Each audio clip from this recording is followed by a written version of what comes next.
Hey, hey, hey, welcome back to the Women's Vibrancy Code podcast. Maraya Brown here. I want to talk about Peptides 101. What, why, who, when, where. Partially because I'm not someone who hops on trends. If it's not rooted in foundation wisdom, I usually pass or I tend to be kind of a slow adopter. And that's true for peptides. I haven't personally started using peptides. I'm not for myself and also not for any of the clients that I support. But when something keeps showing up, whether in functional medicine circles, longevity spaces, high level conversations with trusted colleagues, or even from some of my clients that are getting peptides in other places, I get kind of curious. So I did what I always do.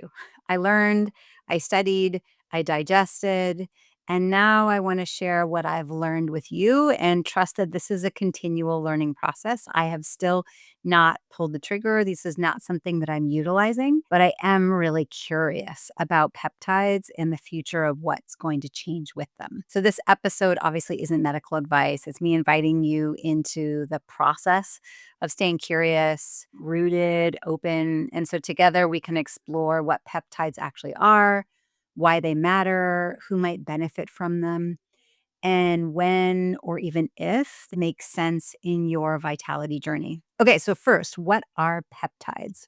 Peptides are what are called short chains of amino acids. Okay, what does that mean? Amino acids are like the letters of the biological alphabet. So peptides are the short words. If you string hundreds of amino acids together, you get a protein, okay, like a full paragraph. But peptides are smaller. They're a little bit more precise. They're like a short, potent message that your body sends made up of amino acids. Okay, think of peptides as biological text messages, brief, powerful instructions telling your cells what to do. Your body already makes peptides. They're producing in organs like your hypothalamus, your pituitary, your gut, your pancreas, your immune cells, and they help regulate healing, metabolism, inflammation, hormones, mood, sleep, so much. But just like hormones, your peptide production declines with age.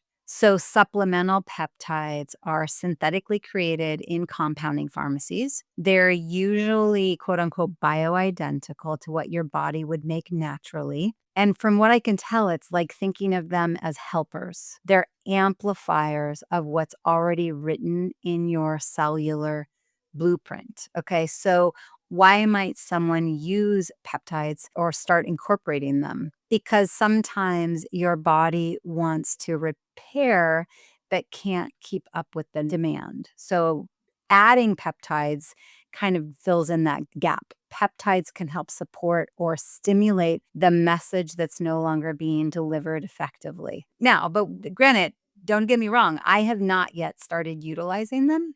I'm just exploring. So they're currently being used to help with fatigue and mitochondrial health, tissue and injury repair, sleep quality, cognitive function and mood, hormonal balance, weight management, inflammation regulation, skin and wound healing. So, one of the things as I was reading, I'm like, oh, it's kind of like thinking of them as whispering to the body, hey, remember how to do this? You forgot, but here's the memo again. I was surprised when I was like, well, how long have these peptides been around? Feels like in the last year, they're showing up in so many circles, for me at least. So, what I found out is some, like insulin and growth hormone, have been around for decades. But in the functional and longevity medicine world, peptides have gained traction over the past 10 to 15 years. They're currently being used in functional and integrative medicine, regenerative orthopedics, biohacking and longevity protocols, athletic performance,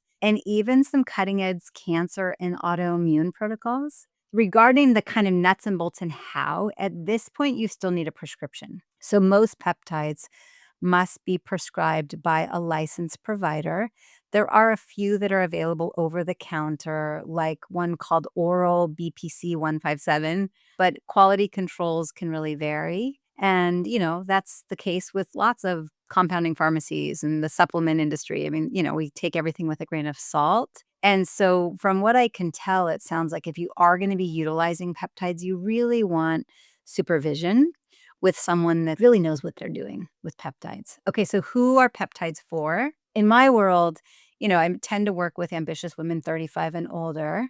And so peptides might be a good fit if you're in perimenopause or menopause and struggling with the gamut of symptoms that come with that. Thyroid or adrenal burnout, brain fog, low libido, poor sleep. There are some that are specific for gut healing, immune resilience, mitochondrial recovery after infection, even chronic illness. But peptides aren't just for women in midlife. Okay, that tends to be the client that I speak to. Although, for those of you that don't know, we have a lot of men that we also work with. Often women will send us their husbands or their brothers or their friends, and then men send other women. So, by no means do I only work with women, but it is the main focus over the past 25 years. So, peptides are also used by athletes and high performers for recovery and endurance. There's been peptides used for post-surgical patients to accelerate healing. There's some evidence around people with long COVID or chronic viral conditions, individuals with autoimmune or inflammatory conditions, older adults focused on just health span, not just lifespan.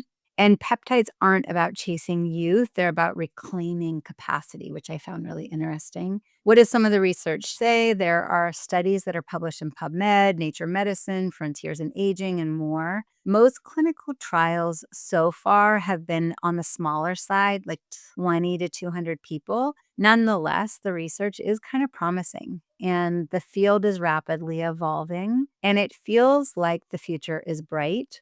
We obviously need more double-blind placebo-controlled trials, and also, for me personally, I wanna talk to more people that can give me their anecdotal, like, what changed in their body and what were the side effects and what are the parts that they didn't like, and kind of long term, what are we looking at? Okay, so then I wanted to dig in which peptides for what. There's a lot of different peptides out there, and I kinda compiled a quick synopsis. If your goal is energy and metabolism, there's 2 in particular. One is called MOTSI, and the other one is 5-amino-1-MQ. So MOTSI or 5-amino-1-MQ for energy and metabolism. If hormone support is the real focus, there is one called CJC 1295 or ipamorelin and kisspeptin 10. So there's really 3 right now. There are some that are focused really in on immune resilience. So that would be thymosin, alpha 1, and TB4. Then there's 2 that are known for cognition and mood. And this section, as I'm getting into this, you probably have explored a bit more with peptides, or just write these down and do a Google search, do a ChatGPT search, do a research search, and just start looking into things. If you have a provider that is playing with peptides, bring your notes and say, hey, what do you think about this? So cognition and mood, the 2 are Selenk and Semax. In the category of sleep and longevity, there's 2, Epitalin and DSIP. And then the last 2 categories, I want to talk about skin and collagen and then also gut healing. So for skin and collagen, the one that is utilized most often is called GHKQ.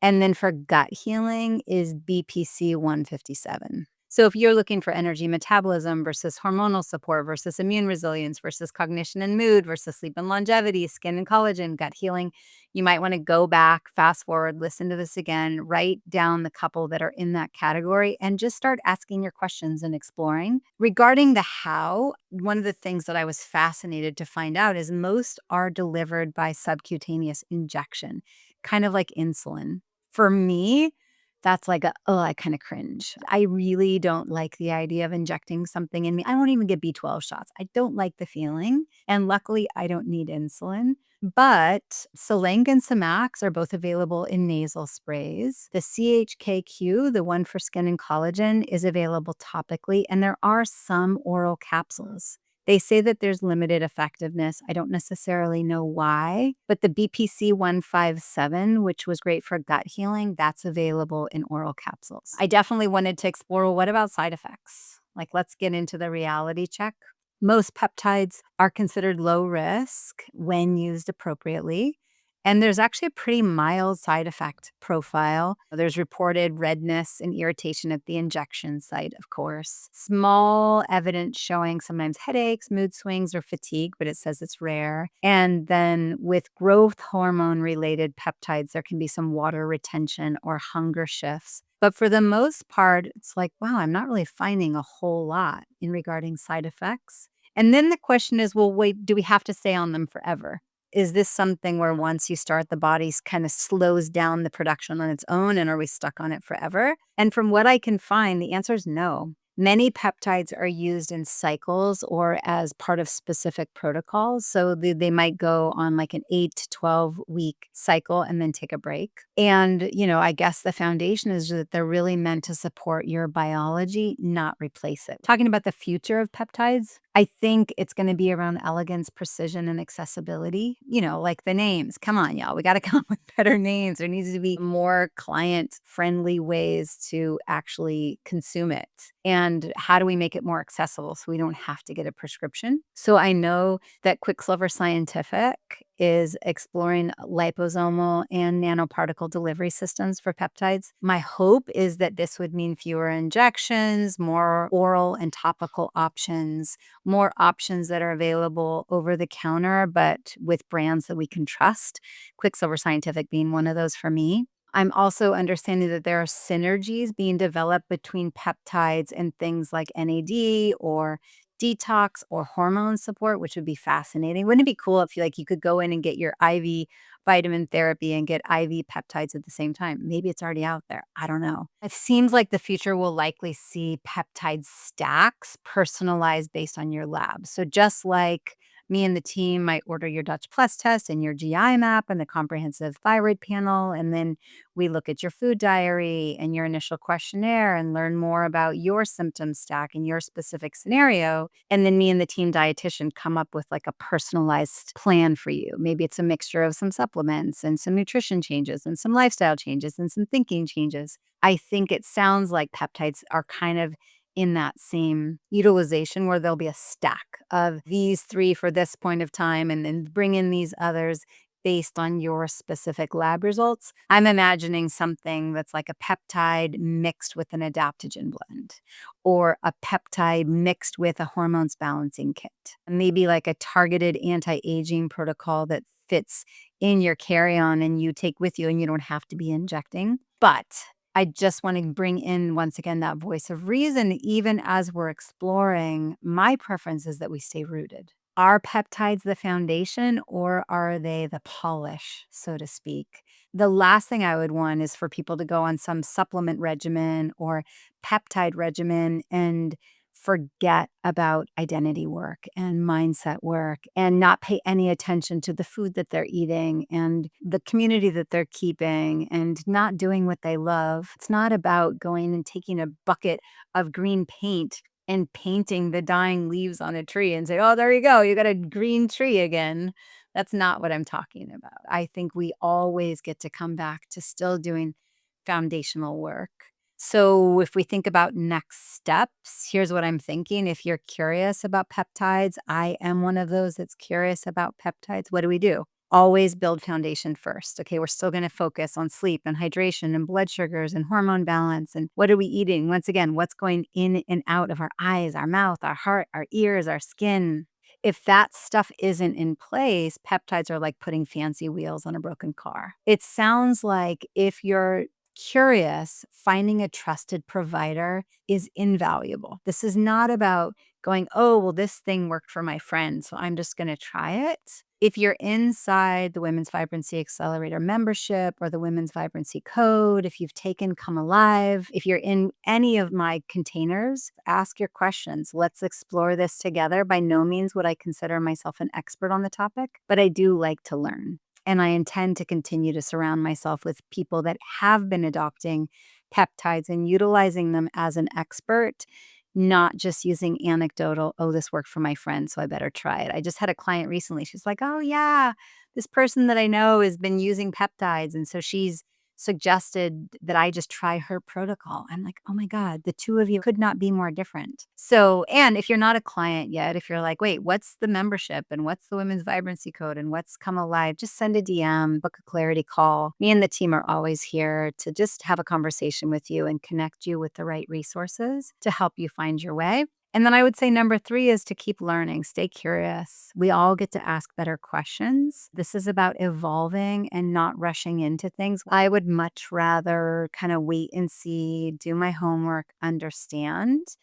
And so, building the foundation first, finding a trusted provider, and then for all of us to keep learning, stay curious, ask your questions, and make sure if it is something that you're willing to try, make sure that you're really having it supervised by someone that knows this stuff. We don't need to do everything, but we do deserve to understand our options. And so this is me kind of exploring my options. I am not going to start this yet, but I'm going to continue to ask the questions. And if this episode has sparked questions or gave you clarity, send it to a friend who loves to learn. And let me know if you'd like me to bring on a peptide expert next time, maybe. We can keep growing together. Let's continue to learn and let's continue to perpetually up-level and expand the capacity of vitality that we're able to experience now and into the future version of ourselves. With that, Maraya Brown here, Yale and functional medicine trained women's health expert, founder of the Women's Vibrancy Code, here supporting women for 25 years and counting, and happy to be supporting you. Ta-ta for now.